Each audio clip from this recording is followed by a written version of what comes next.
Alka ji, Hi, my Stan. How are you? At goodness. last we've caught you. I'm so happy. Well, How are you? How is your wife? All well? we are all holding out. As you know, the Yes. family adores you. So this is so wonderful to see you here.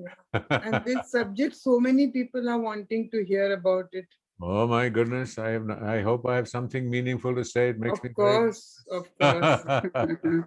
well, Uh, you are kind. no, Rajiv, I'm so happy that you're here. Really. Uh, Mm. and how have things been with the family and Yeah, my grandchildren have got fever from the last 2 days in Bangalore, so little uh, I know, just one of those disasters. bad times. I'm so happy Preeti's left. I'm so happy for her. No, she would have been miserable here. But you know, Preeti, she's fretting of all that she's left behind and is wondering when she'll come back. Doesn't matter. Tell her not to fret. She'll be happy there amongst her children. Yeah. So Ah, we'll be. Hi, sorry. Hari, how are you? Is that Preeti? Rita Mansinka. Oh, Rita Mansinka, how are you? Good So morning. sweet of you to join. Thank you. I wish Preeti had come. We could have talked to her. Where is she? Namaskar, Dr. Banerjee. You know, this is the iconic Dr. Kalyan Banerjee of Okay, the Banerjee homeopaths. You know, the okay. family extends to Delhi. Oh, how nice. Sort of he embodies and is the inheritor of that tradition now. Okay. uh, Hello, Surekha ji. Finally, we see you after all these months of Namaste, Rajiv. emailing. Namaste. So, So happy to finally, you're here on our platform. Much no, awaited. we've got him now. No. I'm afraid I have to tell you, I was very scared. I'd heard so much about Alka ji's program and how Please, wonderful it is and Rajiv, the you are amazing. my dada. Oh, you know, this Dada reminds me of Mr. Modi's, oh, Didi. So Dada has its own connotations. Be careful. Please.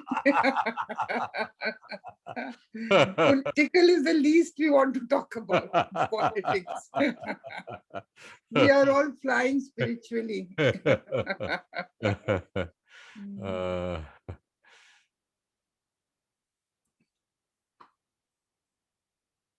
What a beautiful background with the Buddha. Ah. Uh, you know, we do sort of a weekly, with different people, a set of weekly teachings, uh, different lamas and monks. We have started some, Dalai Lama chairs chairs for Dalai Lama studies at Okay. a few universities. So this background is used a lot, Okay. often just to be there and listen. Okay. Usually.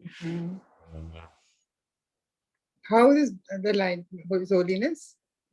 You know, he's as well can be. He's, 86 years old. He's a cancer Yes. survivor. He Yes. has, struggled with his lungs a bit. So he was in retreat, and then this broke in from January. 2 months he had been in retreat in any case, and he just went into quarantine. And so I haven't met him in I don't know what, 2 years now almost. Yeah, 2 years or so. Oh, He's holding out.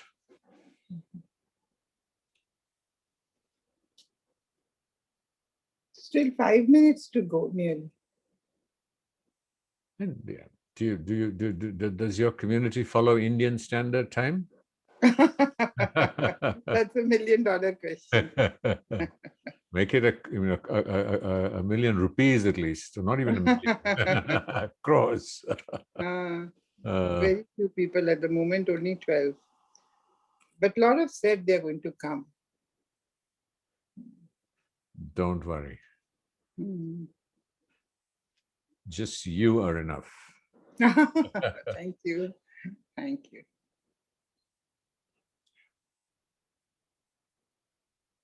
Your sister's ditching us, kya?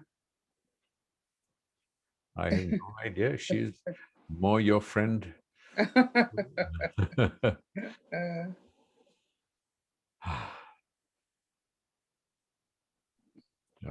My dear friend Bharat, Bharat, Mhm. schoolmate, classmate. Jai Ram, Jai Ram. Kaise ho bhai? So nice to see you. Yes.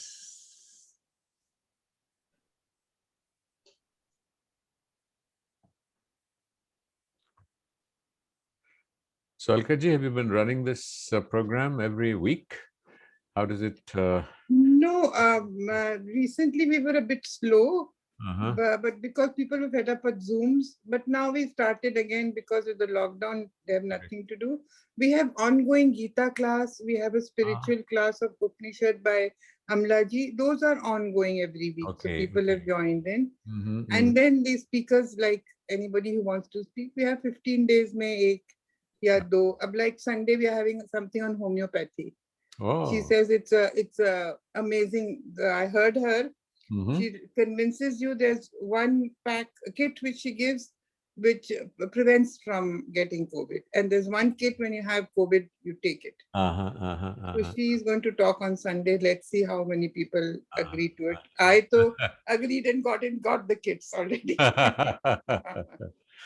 So Yeah, there's a famous Banerjee protocol on homeopathy. okay. Uh, Mhm. So now at least I'm not doing any music. I want to focus more on more practical things because people need. And we started one story by some young person who has done something in this COVID times. So we Okay. had two stories. One was Apni Roti. He Uh-huh. has vans which makes garam phalka, achar and meetha and Oh. goes to places. Uh-huh. And there was another boy who also has a lot of to do this. And then we sent it to our whole foundation, and a lot of people donated money and Okay. food. Okay. Uh-huh. So every 15 days we want to do these stories about somebody who's doing something, and wonderful. then anybody wants to give something, they can directly contact them. Okay. Okay. We can have Rudranil playing the foundation video now. Is that okay, Rajiv ji? We'll start with the video, with the foundation video.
So,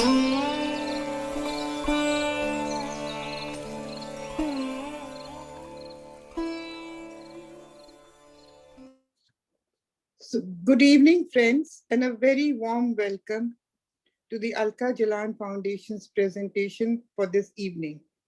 Death and grief are the two words we have had to deal with in these trying times of COVID. Just as our understanding of the virus is in doubt, so are the unsure of how to deal with death and grief that comes with loss. Today, we present Rajiv Mehrotra, Honorary Trustee and Secretary Foundation for Universal Responsibility of His Holiness the Dalai Lama, who will offer some reflections on suffering, death, and grief as a sadhaka on the journey of life. There are no simple answers or a magic wand, even in the consolations of philosophy. Yet, we must engage with it and be kind to ourselves.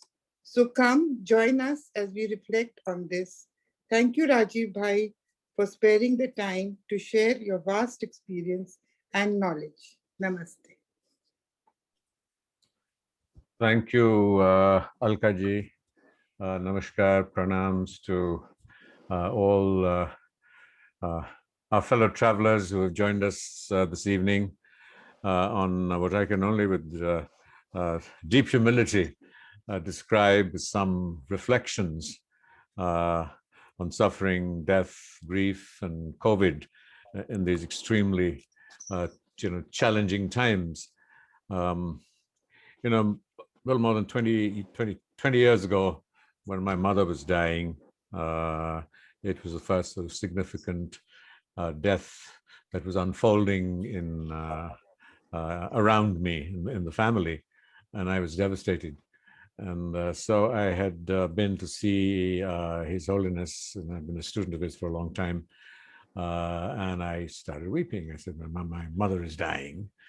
And, I was looking for some, consolation and comfort.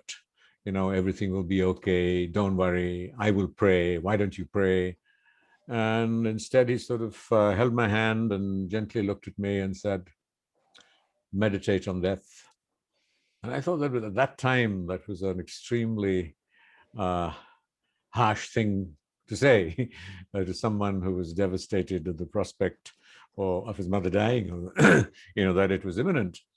And then, cut to, and sometimes I use these cinematic phrases because I am by profession filmmaker.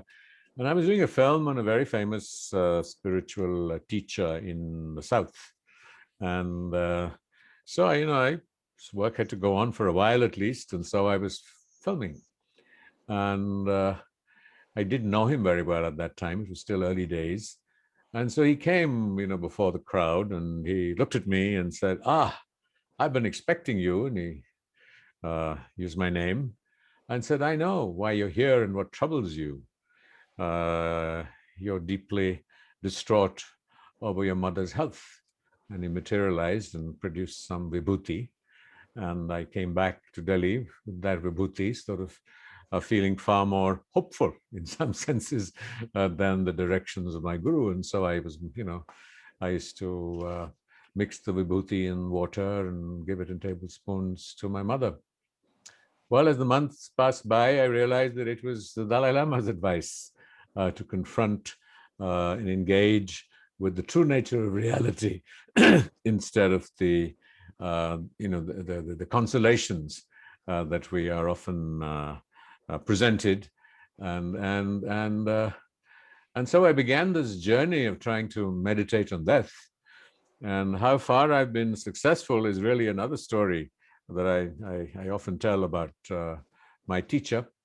And so I'd done a book called The Mind of the Guru, and there was this sort of book release function at the India Habitat Center in Delhi in full glory, with His Holiness releasing the book, and media and television and my friends and family, and he was holding up this book, and it was all sort of a great high. And so the book got released, and His Holiness began to speak. And then he said, Rajiv is a very hardworking, good student, and he works very hard. but how much he knows, I don't know. And so with that mandate from my teacher, I, with great hesitation and almost trepidation, sort of move into these reflections, keeping in mind that large treaties and books and philosophers have held forth on these, and here am I, trying to offer insights that might be meaningful. And I think that from the tradition that we come from, certainly here in India, Hinduism, Buddhism, and its many sort of relations, we have come to recognize that suffering, death, and grief are an inherent part and are par for the course of the human condition, and that we embrace it far more intimately than many other or most other cultures do. But for our generation, never have we seen so many of us in so many parts of the world who have experienced that suffering and grief so ferociously and in so much of it. And so it's important to, it's useful to reflect and pause and just think about what is happening to us and around us.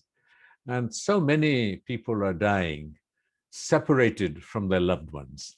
Again, this is contrarian to our sort of Indic civilization response to people who are dying. We tend to embrace them, we tend to be with them, we tend to hug them, love them, hold them. And how many of them are mourning away from their loved ones or their families and their relatives. And those of us who haven't lost somebody in our immediate families are surrounded by daily reminders of death, even as we fear for our own health and that of our family and friends. And today, death has become a really isolating experience, magnified by the, we call it social distancing. And our addiction to devices have compounded our sense of disconnect and feelings of loneliness. And they are a poor, if still needed, substitute for the deep need, the reality of human-to-human contact, even if it's to share a silence.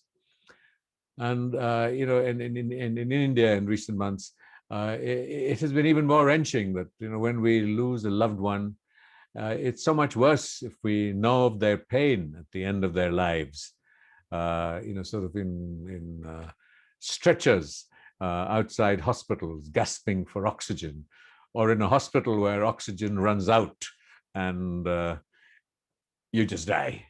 There's this sort of terrible sense of fear and loneliness that we cannot even imagine them having experienced.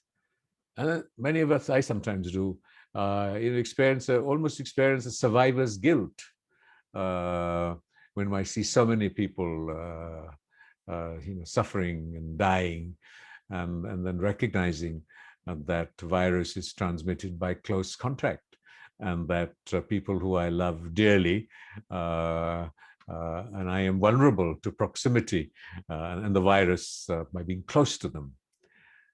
And so we're surrounded by masks everywhere, at least we should be, and we're not. And then we tend to resent people's indifference to us. I mean, I've seen people feeling frustrated that when they have, they've lost someone and people aren't there to connect with them. And we look for magic words and bullets that can erase our pain, and there are none. And I think it's very important and useful to have the humility and to recognize that there are no easy, quick fix, as I said, magic words or bullets that can ease this great chasm, this great sense of isolation, loneliness, and pain. So I mean, it again, historically, our traditions, our practices teach us that we need to accept our feelings. We don't like to talk about politics, but rage at the collapse of governance to deliver, to look after us, sadness, despair for people who have fared worse than we have, and sometimes envy for those who are doing better. It is a constant process of expansion and contraction. But there is no alternative for us other than to accept these feelings wholly and without judgment. It is only then that the healing process can begin. It doesn't mean that the pain is going to go away. On the contrary, it becomes and needs to become a part of us, a kind of sacred niche we can carry inside us, because closure is an illusion. Even great masters grieve. His Holiness, was telling me again when I was weeping in front of him and feeling very embarrassed that I was, as to how tears had flowed, from his eyes when his tutor, and he was much closer to his tutors than his parents because he'd been taken away from the family when he was very young, and that how legitimate, reasonable, and natural it was to grieve. And C.S. Lewis, in his poem Grief Observed, writes, "No one ever told me that grief was so much like fear. I am not afraid, but the sensation is like being afraid. The same fluttering in the stomach, the same restlessness, the yawning I just keep on swallowing." So it's that reality. And yet, that harsh, difficult reality perhaps offers us the best or a very important, I use the word best because it sounds almost impolite and utilitarian to refer to death in those terms. But the Buddha stressed the importance of understanding and engaging with death. And, we know that, when he distracted and fed up of the life of luxury of the palace, when he stepped out and confronted old age, sickness of death, and the mendicant, it was when he saw death for the first time in human suffering that he was drawn to walk away from his life of luxury and the promise of being a future king. So that was the break that wanting to address, resolve, understand death, that catalyzed such an amazing, valuable legacy that the Buddha left behind. And what did he do as he went out? He engaged in the traditional practices of his times, found them inadequate. They brought equanimity, they brought distractions, they dulled his sensibilities so that the pain of suffering wasn't as sharp, but they didn't resolve his crisis and his pain. And that didn't happen till he sat under the Bodhi tree and determined not to get up till he found a way out. And that way out was very simple. It was quite simply an experience and an insight into the true nature of reality, a realization. And a realization that became a reflexive response. We can try and describe it, and there are many attempts that people have made and talk about what is enlightenment and what is samadhi. But in reality, it doesn't help us unless it is the lived realization. Because we have to recognize, and it's a mundane example, but if I was to try and explain to you what coffee tastes like, unless you have tasted it. I will fail. And so it is impossible to be able to try and communicate to someone the insight and the wisdom, the realization that liberated the Buddha from his experience of the pain and suffering of the human condition. And he too hesitated, because when he finished his reflections and his journey under the Bodhi tree, he stepped out and he anguished, he agonized about whether and how he was going to share this insight that he developed, and so that people could experience the freedom that he had found from the trappings of the human condition. And he was moved when he saw his fellow travelers from before he had set out on his path, and who were following very rigorous austerities, and who frowned at the Buddha's middle path, where he was comfortably dressed and his skin was glowing because he looked well nourished. And so he felt that it was something he had to do. And so what did he set out to do? He didn't merely set out to talk about it. He proposed and taught the method that we continue to use today, and that we adapt and modify to suit our particular sensibilities, and hence you have diverse religions. And so in the tradition of Sri Ramakrishna, I mean, because I'm talking to a group primarily in Calcutta, and of His Holiness the Dalai Lama, and it's important we recognize this and reaffirm this, particularly at this time of great division, politics or no politics, on the grounds of our beliefs and our faiths. And so here was Sri Ramakrishna, and I prefer to use his example, as I will, of His Holiness the Dalai Lama, who was a bhakta, an avatar, and a pujari in the temple of a lower caste queen, Rani Rashmani. And what does he do? He, within the temple precincts, he begins to engage in full public view of the sadhanas of the Hindu tradition to start with, Dvait, Advait, of the diversity of approaches to realization and wisdom within Hinduism itself. And he doesn't stop there. He steps out of the temple precinct, builds a kutir, I mean a cottage or a little place to stay, and engages in the practices of Islam. And he eats the diet of a Muslim and lives the life of a Muslim. And then he does that with Christianity and other faiths. And he is sending out a powerful message. He didn't need to do that, even an avatar, after all.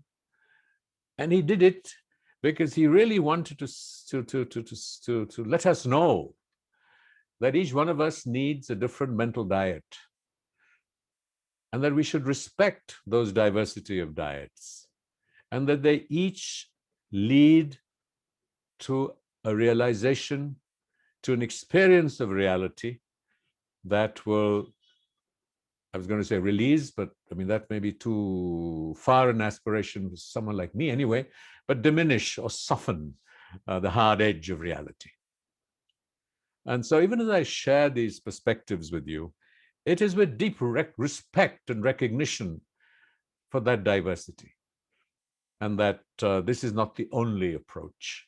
And so it is the same principle that enables His Holiness the Dalai Lama to go to a church, sing a Christian hymn, and wear a cross around his neck, as it does to go to a mosque and do the namaz, or to a temple and do an arti. So what is it? Just to get back to the Buddha, and having reassured all of us that it is not an exclusivist approach. However, that the destination is not the same, only because the journey strives to understand the true nature of reality and to realize it so deeply and fundamentally that it is a reflexive response. It is not considered, because it is only when we realize it that it will begin to impact the deepest recesses of our consciousness and our sense of, terrible word to use in today's world, inspired by the American Constitution, happiness. So that is the aspiration. But it isn't like the old story of, the blind men looking at different parts of the elephant and each one of them seeing only a part. I think we have begun to recognize that there is no single reality. And today, quantum physics is telling us in the split experiment, if you, go and see a wonderful short film on PBS, which demonstrates that the very nature of reality is determined by the presence of the observer. So we embrace this as we, continue on our respective journeys, to the insight and wisdom and realization that will enable us to deal with, some of the elements of, what I was describing as a terrible, horrific condition that the human species finds itself in. So he began to talk about the Four Noble Truths. And the first was, the fact of suffering. And I should clarify that this is, again, one of the problems that, like I mentioned about not being able to describe coffee unless you've drunk it. And so the British translators who, put the Buddha's teachings out into the world, and we must be grateful to them for having done it at that time, actually dukkha translates more closely to unsatisfactoriness. So dissatisfaction. And that dissatisfaction is an inherent part of the human condition, particularly in the manner that we end up leading our lives. So it is craving rather than desire, because again, we tend to, associate desire as a negative emotion, or craving as a negative emotion. But we forget that, we can desire positive things, like we can desire other people's happiness. And so the word that Buddha used really was craving, that because we crave experience, we crave satisfaction even, rather than live a life of impersonal experience. We just keep grasping, craving. And because that craving chases the conceptual experience, it can never be satisfied. The other pillar on which he built his teaching was the idea of interdependence. And today, these are not sort of abstract, profound spiritual ideas. They're everyday, realities that we need to accept in order to, for our species to survive. Because if we keep craving and desiring endlessly for material goods, the economic systems, the planet, principles of equity, there's no way that they can be fulfilled. And so it was the idea of interdependence, that we live in an interdependent world. Our very survival, leave alone our happiness, depends on others. And as a trivial but very significant example is to go back to that cup of coffee or coffee. We forget as we savor that coffee in the morning, and if you're an American, you grab a cup as you rush to work, or if you're a South Indian, you make filter coffee and you savor it as you read the Hindu or whatever is your favorite newspaper in that part of the world. Is that, there's somebody who grown the coffee, it has been packaged, it has been transported to you, you've added milk, and someone has reared a cow. And so everything that we consume or use comes from so many diverse sources. Even in the times of COVID, when we rush to a hospital and there's no oxygen, there are these amazing health workers who are straining themselves, working 18 hours a day in such emotional distress to try and help some of us survive and to make the extremely difficult choices of, who do you give a scarce oxygen to, a father of 3 children or a single 70-year-old man. The other pillar was impermanence, and that is where the death is such an important illustration that finally, in that particular form, everything is impermanent. From the height of Mount Everest to the crystal that we think is so solid, to our emotions, to our relationships, to the way we look. We know that, every so many hours, days, and weeks, our cells are changing. And so it is on these pillars of, understanding, the true nature of the human condition, unsatisfactoriness, the cause of it, grasping, the factors of interdependence and impermanence, leads us to a somewhat relatively complex idea, somewhat uniquely Buddhist, and that's called shunya. And it is in our tradition, unless we truly understand and realize shunya, we are unable to give up grasping, because we begin to see external reality as something solid.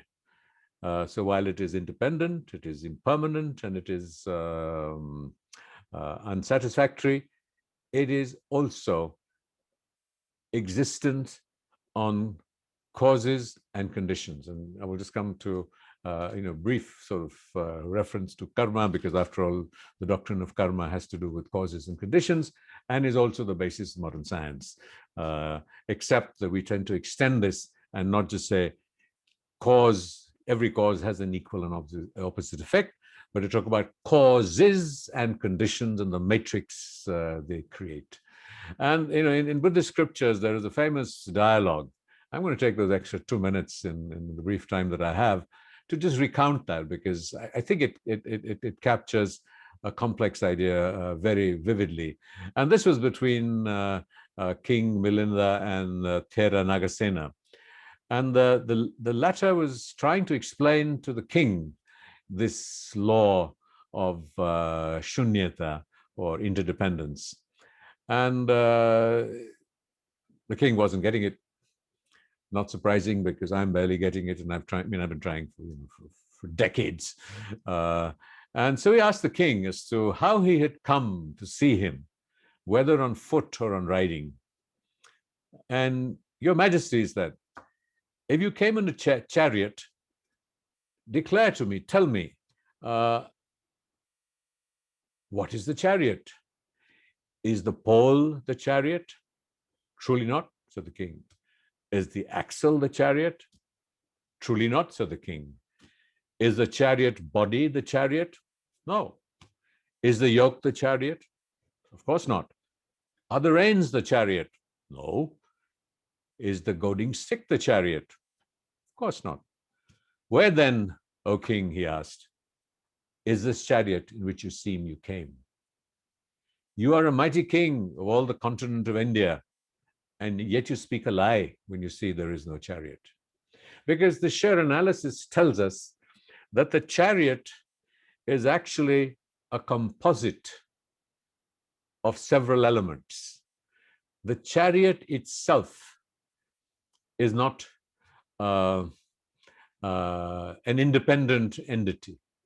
It is made up of these elements. And so whether it is in our exaggerated celebration or rejection of people or ideas, we tend to look at the whole not as a sum of the parts that make it up, but that is something ineffably frozen and absolute. And it is only when we begin to see that it is made up of different elements, that our sense of its solidity, it's like when we recognize that a human being that we know today, or an object, like a cell phone, or being madly in love with somebody, the objects of our desire are not frozen. So even as we change ourselves, all the objects and human beings and phenomena are changing. So even if we begin and begin to try and just visualize, we're changing, this object of our obsession is changing, and yet we're devastated when both of us are changing, our needs are changing, the object is changing, and then suddenly we're not able to reconcile the two. And that's really, that recognition is what eludes us and frightened us when we arrive at death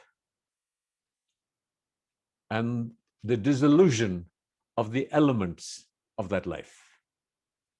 Because we have so solidified it in absolute terms, in our expectations, in our needs, in our consciousness, in our emotions, that it suddenly, our world literally comes apart, as does the consciousness and the human body in which it resides. So it is not merely in the consolation of the idea and understanding it, to me, talking about it today, but to truly, experientially believe and feel that and live that moment to moment. And so Nagasena went on to say, I speak no lie. The word chariot is but a figure of speech, a term, an appellation, a convenient designation for pole, axis wheels, chariot body, and banner staff. And you can apply that to a human being. It is a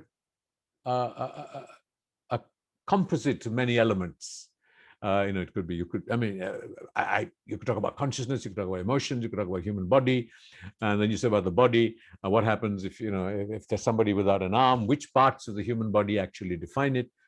So the minute we begin to recognize and experience that the human body is a composite, it makes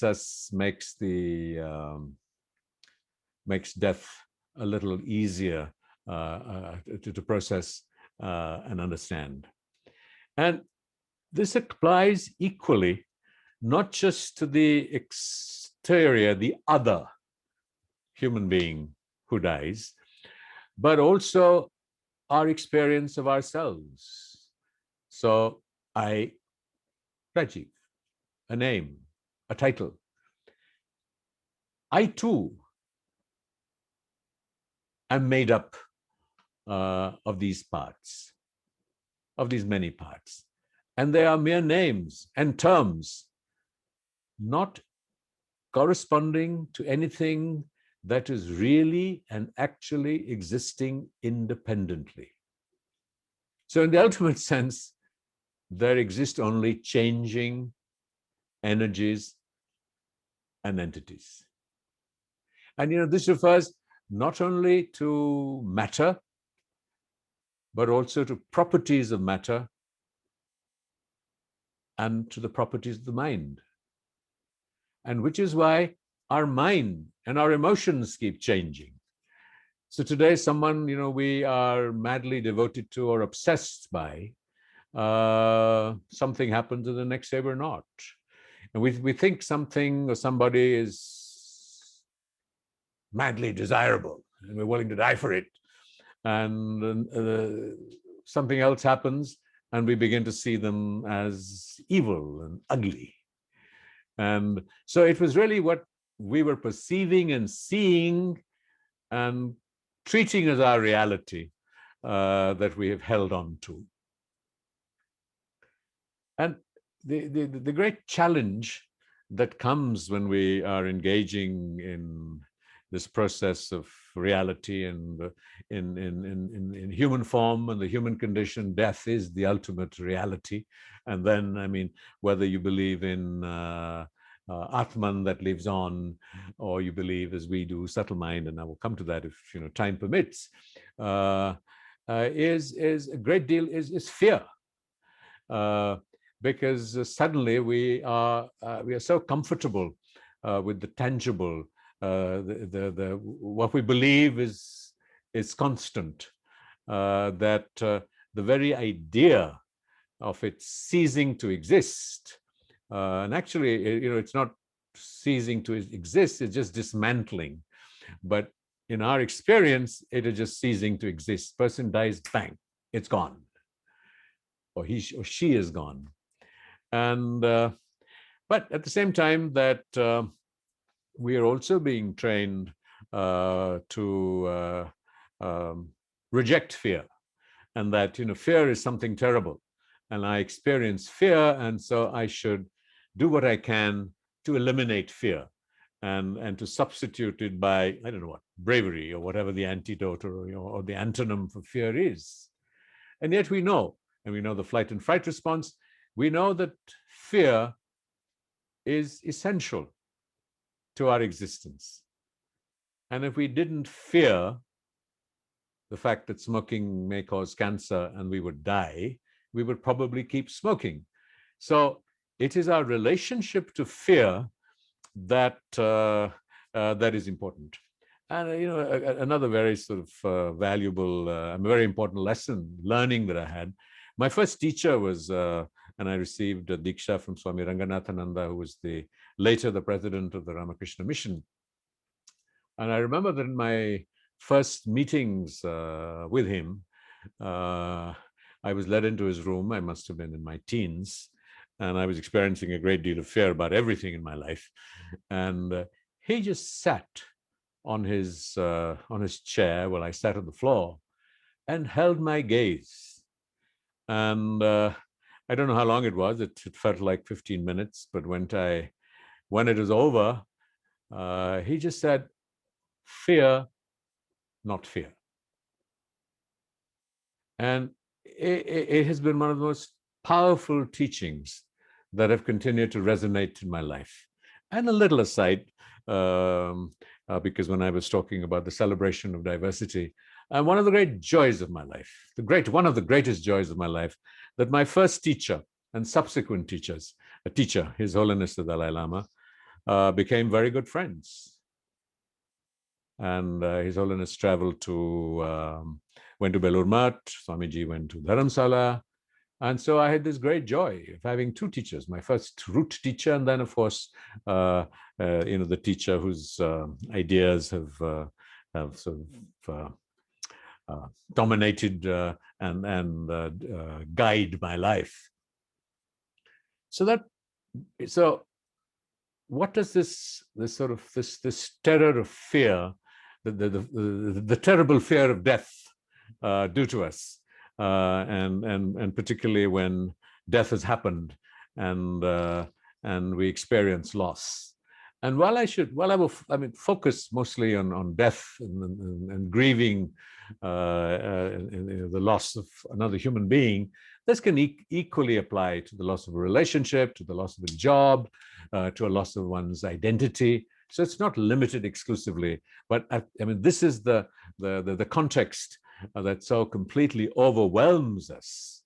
And so I think we need to recognize that suffering and grieving is not transformed by telling us, or someone telling us what to do or how to do it, any teacher or any philosophy.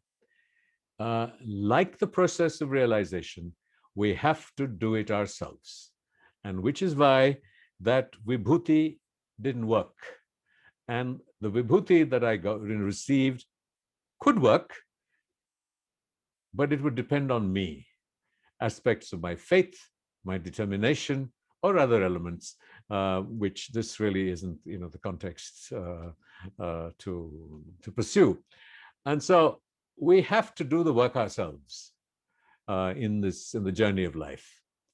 And that grief, particularly the loss of a loved one, we have to recognize that it is often and will remain an undercurrent that runs through the rest of our lives. And I've seen this with His Holiness in the middle of a complex teaching, when he's discussing an idea, and you'll see a little tear in his eyes. And he will pause, brush it aside, and I will tell you that this was a teaching he received from such and such teacher. And it was both a sadness and gratitude that brought the tear to his eyes. So that lesson is twofold. Is A, that it remains as another undercurrent, and that we need not dismiss our emotions as something that diminishes us in some ways. And that because we experience the grief or fear or sadness, that we are somewhat, we're lesser human beings. And but when it breaks to the surface, we often feel as though only this I knows this pain. And yet, grief is a universal experience for all of us, even though it might be experienced differently and expressed in a different vocabulary. And again, we can never really know what another person feels or what the nature of their experiencing grief is. Our philosophies, tell us that we have to discover these realizations from within ourselves, and that only the veils of ignorance need to be lifted. To try and sort of move a little bit in the next 10 minutes that I have remaining into the method, techniques, and practices that may add value to this evening together. And it has hinged on the idea of compassion as the guiding principle, as the guiding aspiration. So His Holiness the Dalai Lama is considered the reincarnation or incarnation of the Buddha aspect of compassion.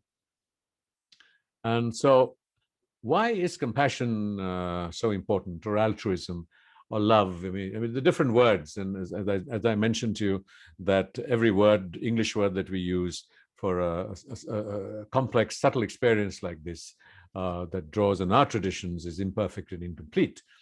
And the idea of nurturing compassion is that to diminish the sense of the I that suffers. So if I am thinking of you, or if I'm thinking of somebody else's suffering and pain, it diminishes my own obsession with what is going on in my mind, to soften that sense of the I, the nurturing and cultivation of compassion. We also now know, in terms of the modern equivalents of the teachings from modern psychology, which traditional religion, if I look at it as conventional psychology, then today you have people like Daniel Goleman and these other people who are writing about emotional intelligence. That is a kind of modern, inverted commas, religion.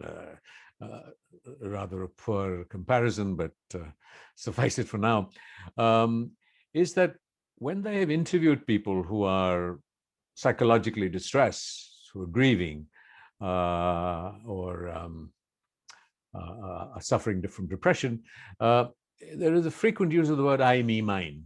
So when we're grieving, we're thinking about ourselves a lot. And if we begin to think of others and manifest compassion, then our sense of that suffering self diminishes. And today, brain research and it talks about neuroplasticity and neurobiology, that the more we meditate and practice compassion and realize it, the frontal lobe where the emotion of compassion resides expands. So we experience a greater equanimity in that. And so I was saying that each faith offers a different consolation. I talked about the indestructible Atman in Hinduism. In Islam, it's the paradise that awaits people who have served Allah, and hell, the others. In Christianity, we wait for redemption, ultimate heaven or hell. In all cases, in some ways, we reap the fruits of our actions. And I just want to spend a few moments to flag that, because it is often seen in a very simplistic manner, and as to how Buddhist psychology and Western psychology and Indian psychology too in some ways tends to understand it. And that is, it is not the action itself, but it is the intention behind the action that creates the imprint in our consciousness. So when Gandhiji said that the means are as important as the ends, I think that in our tradition, we tend to look at it a little differently.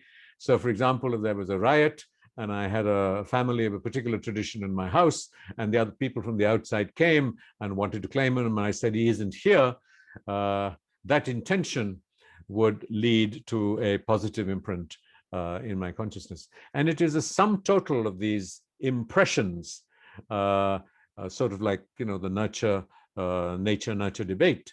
So our life's experiences, out of intention and volition, plant these in our minds.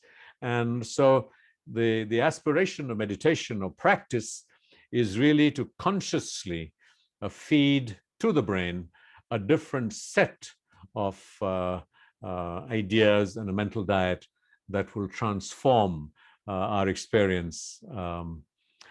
So it becomes important, even as I talk about our Eastern traditions, to feel the emotions as they are moving through us, rather than avoiding or burying them. Because when we avoid or bury them, they get imprinted in our consciousness as karmic imprints, and sort of spout out or come out in spurts when we are least able to deal with them. And so pretending we're fine when we're not is a very dangerous physiological and psychological process. And the only way out is through, and the only way through is in. So the best thing we can do is to move through our process by practicing self-compassion, tending to our grief and our pain in an honest and gentle way. I thought, I will wait if time, if there's still time, I'm happy to lead a little, meditation that helps us with this. But the essence of the practice really is to observe the emotions that come up, to observe the feelings that come up, not be judgmental about them, to observe them and to listen to them, and to listen to them both through the body and through the mind. So you will find that there are physical correlatives to our emotions, and to observe them and to watch our thoughts. And many system of medicines, we have a very eminent homeopath with us, and you're going to have another homeopathic speaker on Sunday, Dr. Banerjee, and they will tell you how much in homeopathy the mind, or the symptoms of the mind, are used to determine the most appropriate medicine for you. Just sort of a few random reflections. That I found that it's very useful to not just hear ourselves, but to listen to ourselves. And when we say listen to ourselves, these are all ways of trying to peel the layers of falsehood that cover up the reality that is unfolding amongst ourselves, inside of ourselves. So even as we are looking to understand the reality of the human condition, we also need to sort of peel off the layers of our own reality, of the thoughts and emotions that are unfolding within us. It's hard sometimes, but it's not complicated. And it helps us to be more compassionate when we think of other people's suffering as our own. And pain and love are amazing reminders that we are human, and should reassure us at least that we are where we need to be.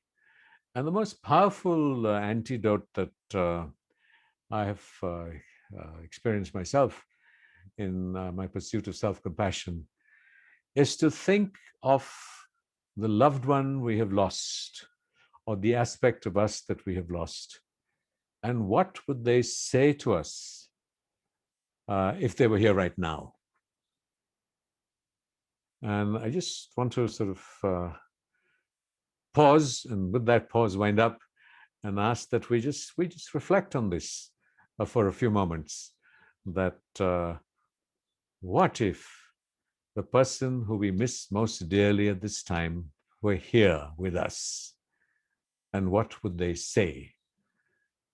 That would then become the reality of our relationship with them.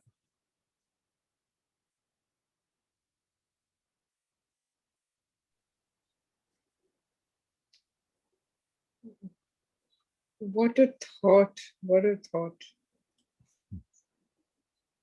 I just looked up to my parents' pictures. Alka ji, it would be so nice if we could conduct the meditation. Rajiv ji could conduct it, and we will end with the meditation. And if people, I'll just leave your email ID in the chat. So if anybody has any questions, they can mail it to you. Because I think ending it with the meditation would be just perfect. If that is okay. Okay, you asked for it.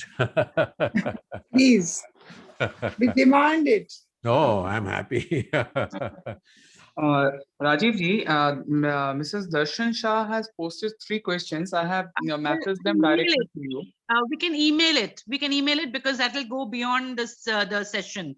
So I'll email those to him. I'm okay with that. I'm okay with the. I think all of us would like the meditation. Well, I'm happy to stay on a little bit to respond to them if you're comfortable with that. Yes, I'd like to do that after the meditation. So yes, sure. Those who would like to leave could do that, and I could stay on and take advantage of this Zoom session. Yeah, I'll be happy to do that. Sure. Okay. Yeah. So wherever you are, please sit comfortably with your back straight and your arms on your lap. And I shan't look at the screen, but I see some people who are slouching and who are not, but then each of us is in a different space, mind, and aspiration. And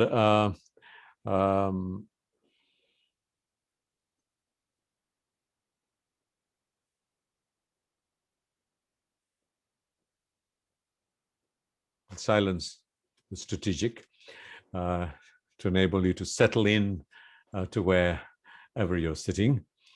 And the first part is really the breath.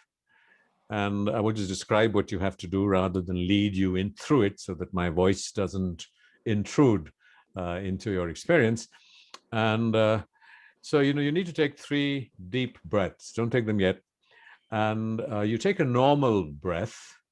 And then when you breathe out, it's important that you take longer to breathe out than you breathe in. Now, depending on how you feel, you could give yourself a count. So just breathe in naturally, count to whatever it comes to. So, for example, if your breath in is 6, then you try and breathe out to 10 or 12. But don't try and consciously change your in-breath. but do try and slow down consciously your breath as you breathe out. And since I can see some of you on the screen, when you have done that, just look at your cameras. So now I know that you have completed that process. So let's start with breathing in.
And when you finish breathing, just observe the first thought that comes to your mind.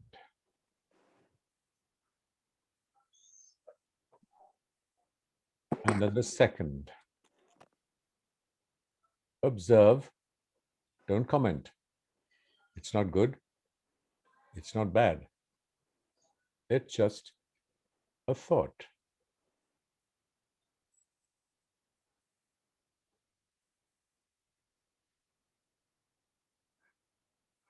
When I say the next word, just observe where your thought travels to. Your body.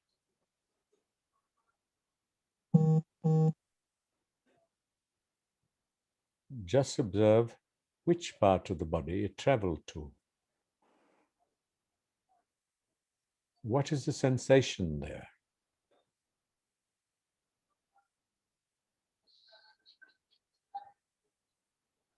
Do you have a feeling about it?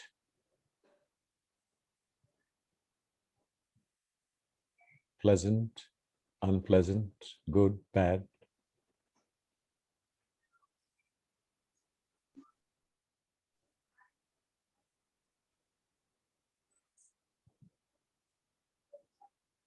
Go back to your breath.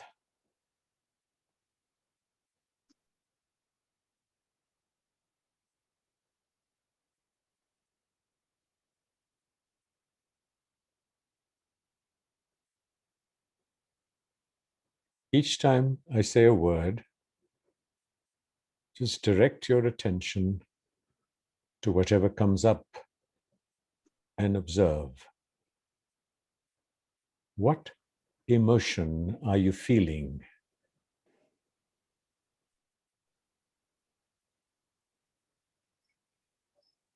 Can you give it a label?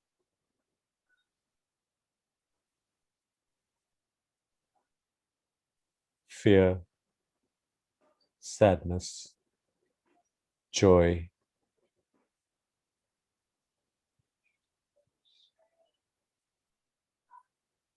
Is there a sensation that accompanies it? Where?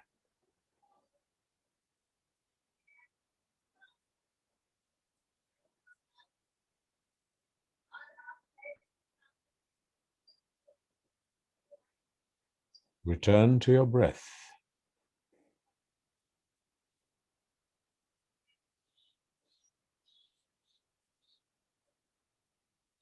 Now visualize someone you love deeply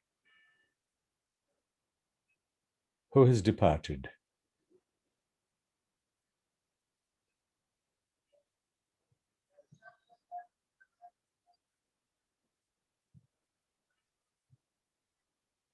Visualize them like you were looking at a photograph of theirs.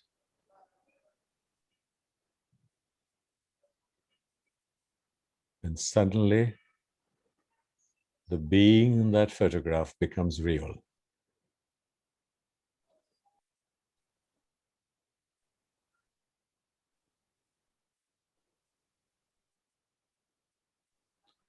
Feel their presence.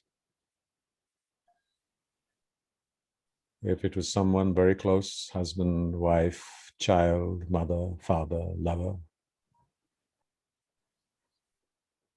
And you can experience their presence in terms of their body temperature, their warmth, the particular fragrance or smell that people we care about and have been intimate with tend to have.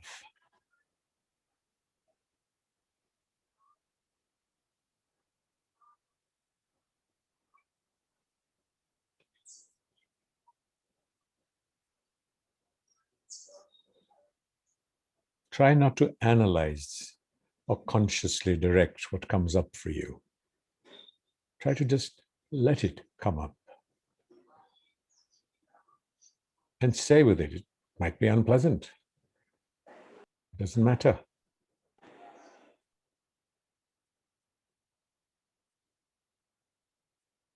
Now say to them what you have long wanted to and never said.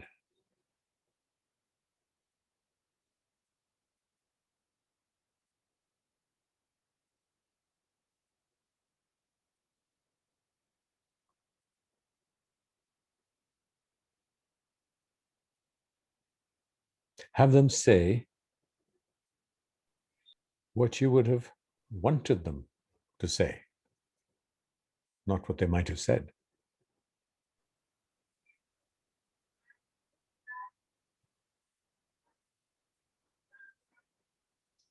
On both sides, between you and this person, it could involve forgiveness.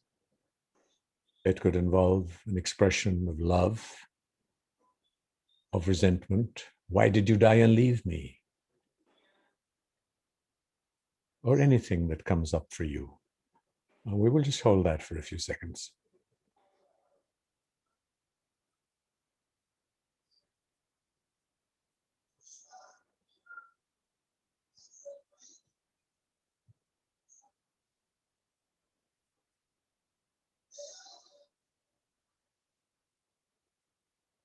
Now let that moment morph into a truly happy moment that you may have spent with them, or moments.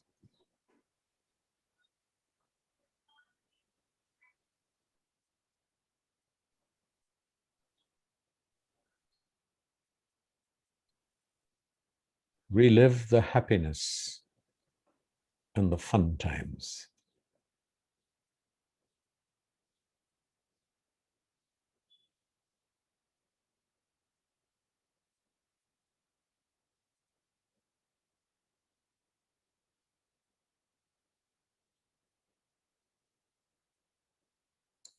Slowly, like an old photograph, the image, the presence begins to fade till it becomes a small speck of white light.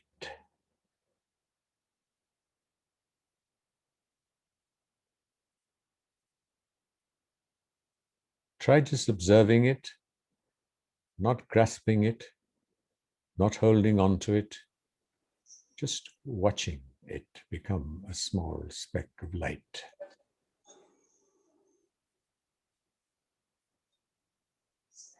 That begins to move into the distance and soars up through the clouds into the dark night and becomes a star.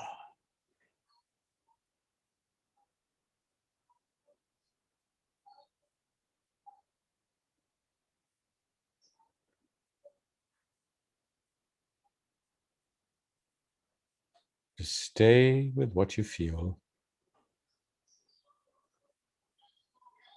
observe what you feel and any thoughts that come up.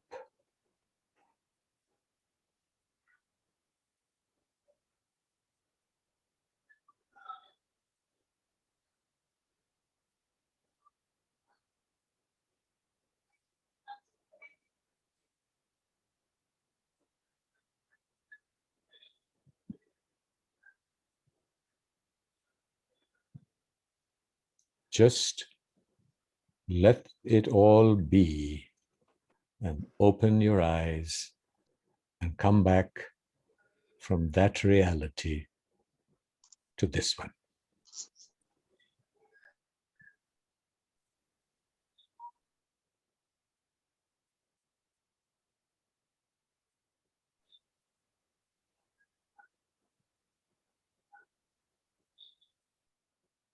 Welcome back to COVID.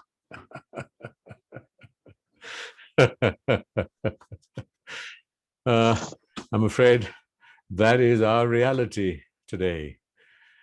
But this also tells us that how we can create our own reality. And so long as we are aware both of the sort of the objective reality and the reality that our minds create for ourselves, we will, as time and life unfolds, be able to strike a better balance between our aspirational reality and the reality that we live in. And it is the conflict, the incompatibility between these realities that really is the basis of our pain and our suffering. Whether it's the reality of death and the reality we fabricate for ourselves, or our longing for a lost human being or a lost title or a moment in our lives. And that is really the aspiration of any spiritual path. And we can substitute these realities by a God who we pray to. And then the God is that reality for a time.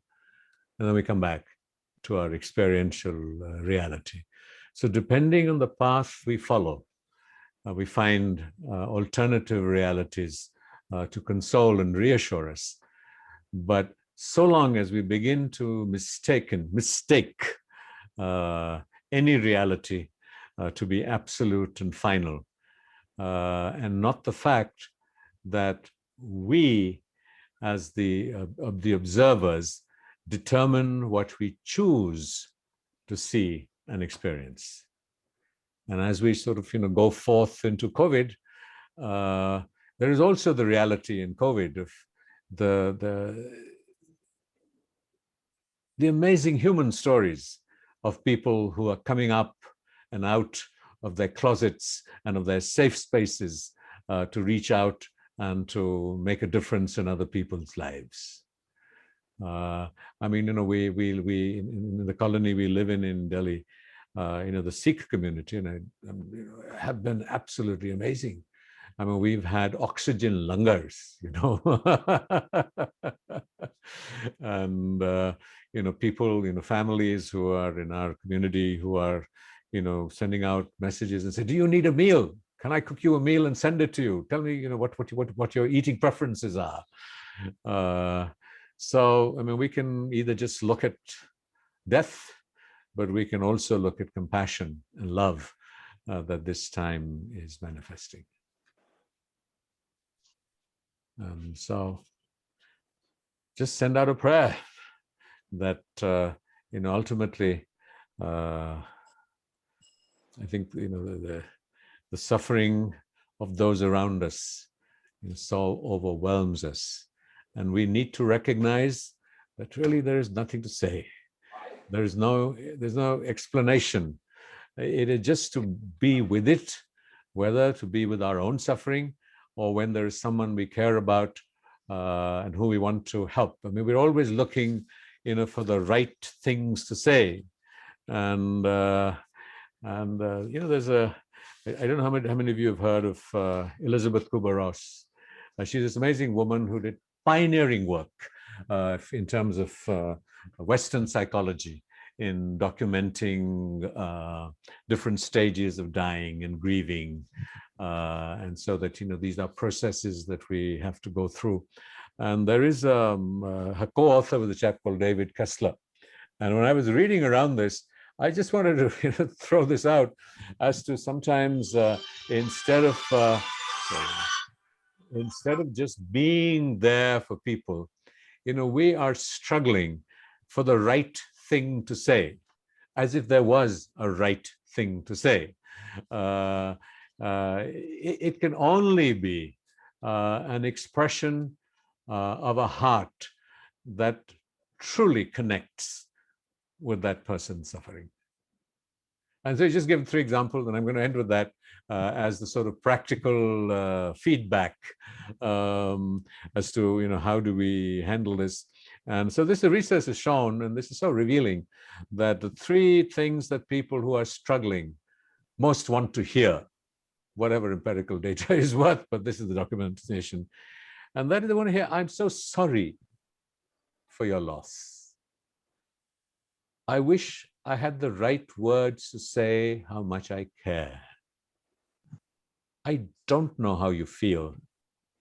I can't know how you feel, but I'm here to help in any way I can. What is it that they don't want to hear? He or she is in a better place. There is a reason for everything.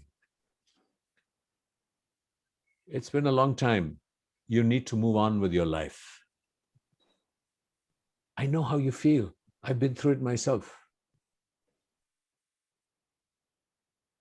And it's reported that what people most want is what we miss the most these days anyway, is sometimes you just want a hug.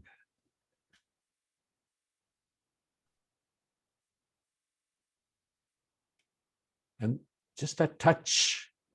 And so we let mind enter, the reasoned, logical, structured mind that wants to say the right thing. And so we go through these polite rituals without the felt experience that must drive them. So compassion and love are not a formula. They are a sensibility. They involve a certain willingness to open ourselves to others' pain so that we can be pained. And the willingness to be pained by the other person's pain is the ultimate connect. And that is ultimately achieved by who we are and who we become. And no script, and certainly not a struggling, failing sadhaka like me telling you what to do is going to get you there. But thank you all for your patience. Just talking about what has been weighing on my mind has certainly brought me comfort and a feeling of lightness. So thank you. Thank you. It's my privilege that Alka Jalan Foundation, I'm very close to them and connected, and feel all the joys, pains, sorrows, celebrations, everything with them. And my name is Darshan Shah, and we have to do the work ourselves in this journey of life. This is what I really wanted to take away from here, the karmic imprints to consciousness. Thank you, Rajiv Bhai, for your enlightening talk. So many stories and so many experiences, subjects that you touch upon, and you linked them, you connected them like a thread of pearls, like a necklace of pearls. And thank you for that. That's enough. I'm blushing. I will get ego. No, thank you very much, everybody. It's not enough. Not enough. I'd like to say that on behalf of the Alka Foundation, it's Alka Ji and the audience. It gives me this privilege to say, our sincere gratitude and our pranams. Thank you very much, Rajiv bhai. Thank you. Thank you. Thank you, Rajiv bhai. Oh, thank We you. must have you again. Thank you for the bhai. Yes. And not the Salman Khan type. Yes. Thank you, Rajiv ji. I'll connect with you over email, and Sure. I have just a few things that I wanted some clarity, not clarity, but some kind of a communication with you. So I'll come back to you. Thank you. Thank you. Namaskar. Namaskar. Someone is asking whether the session will be available. So it is there on our Facebook page. So if anybody wish, somebody in the chat box has just put it. So it is there on our Facebook page, and you all can always go and see it again. Thank you. Thank you so much, Rajiv ji. Thank you so you. much. Thank you.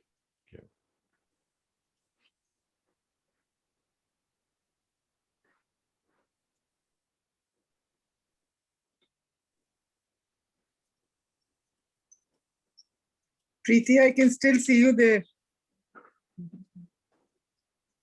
I'm ending the meeting then. Preeti, I just want to say hi to you. Say hi.